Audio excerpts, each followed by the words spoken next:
Ondo State will be going to the polls to choose a new governor.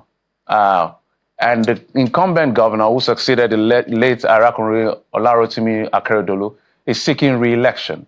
And there were other 15 of them. So there you have the list. So Governor Lucky Aiyedatiwa, Mr. Kekemeke, you can see all the lists, Mr. Adema, Jimo Ibrahim, Wahid Adekojo, Ihinlanwo, Mrs. Mayowa, Akinteriwa, Adewale, and the list goes on. So about 16 of them have been cleared by the APC screening committee at the national headquarters of the party. So all of these gentlemen and lady will be slugging it out on April the 20th, which is the primary of the party in Ondo State. So 16 of them will be decided upon as to who will flag the party's, who will be the party's flag bearer.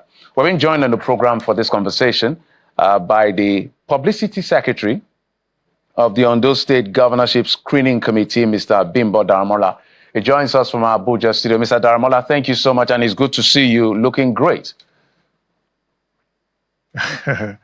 Well, thank you very much. It feels good to be here. Looking great, I don't know what you're talking about. I'm just... no, you look great, just in my corner. Nice to see you again, though. Thank you very much. And by the way, I'm not the publicity secretary. I'm the secretary of that committee. Okay, secretary of the screening committee. That's screening noted. Committee, yes. All right, absolutely. So thank you. Before we get to the core of the politics, two things happen. I want to have your take on these broad issues. Then we'll get to what happened at the screening, because your party is in power. We can see that the headline inflation is up again, 33.2%. Up from 31.7%. And if you compare that from where this administration is coming from, which was about 22% or so, between May and March, it has risen almost 10% increase in terms of inflation. And if you put food inflation, which is the highest, which stands at 40% now, it has increased from about 24% to now 40%, which is about 15% rise in food inflation. And the federal government is targeting 21% at the end of the year. So is the APC government really renewing hope based on these numbers that we're seeing in terms of the inflation number? I needed to have your take on this first issue. Well, let me thank you very much for the opportunity to see you here again. But we've gone back and fro and talking about the response of the economy to what the administration of the Bola Ahmed Tinubu and his government, what they've been doing over the past almost 12 months, almost 11 months now. I'm also sure that you are aware that pundits, economic pundits, have also alluded to the fact that things will get a little bit on this bumpy stretch for a little bit, for a while. And this is not defensive. There is no way that we can turn the economy and economics of this country into a switch where you press one button, the light comes on, and then you press the same button, the light goes off by the same token.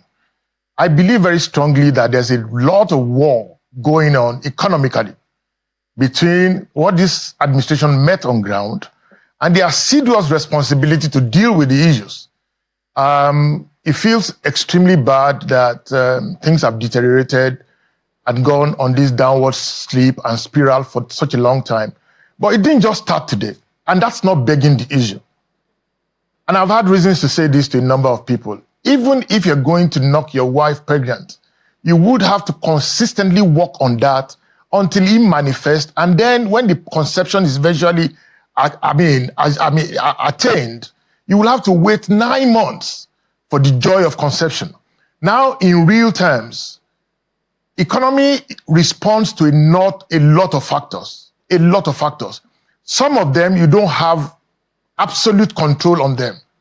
And because you don't have absolute control, what you try to do is that you begin to either forecast and then respond as much as possible. When you forecast, you are in a position to streamline things to work the way you have planned them. But when you have a situation where you have a fait accompli on you, what you need to do now is to say, how do I deal with this situation?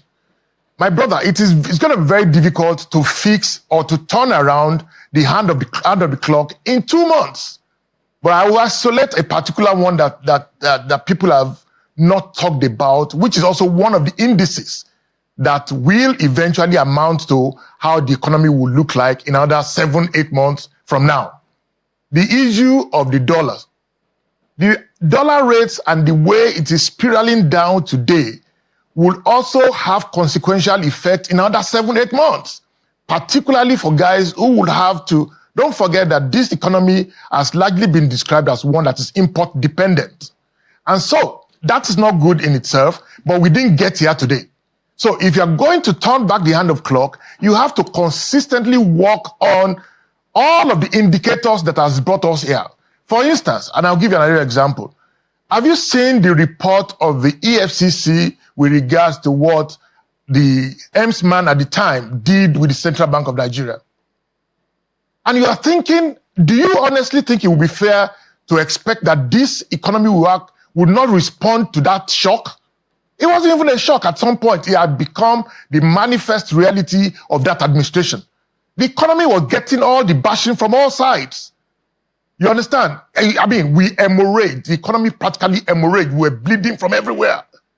And I saw that report yesterday, and I was asking myself, how could Asiwaju have been able to turn things around in 1 month or in 1 year? It's impossible. So, what I will say is that we also need everything to rest on what are we doing right today. We will continue on that trajectory. Whatever wrong had been done, we need to wind back and now get to the point where we say, okay, how do we springboard into the future to catch up? There are a number of things. There's the fiscal side, the monetary side, and all of those things that we may not have time to fully exhaust. This is one topic, or it should be a program, a 1-hour program on its own. You know, but it's good that you have also spotlighted it because it makes a lot of sense because Nigerians are hungry. And we must we can't be talking about elections, politics, politicians every time. We must also situate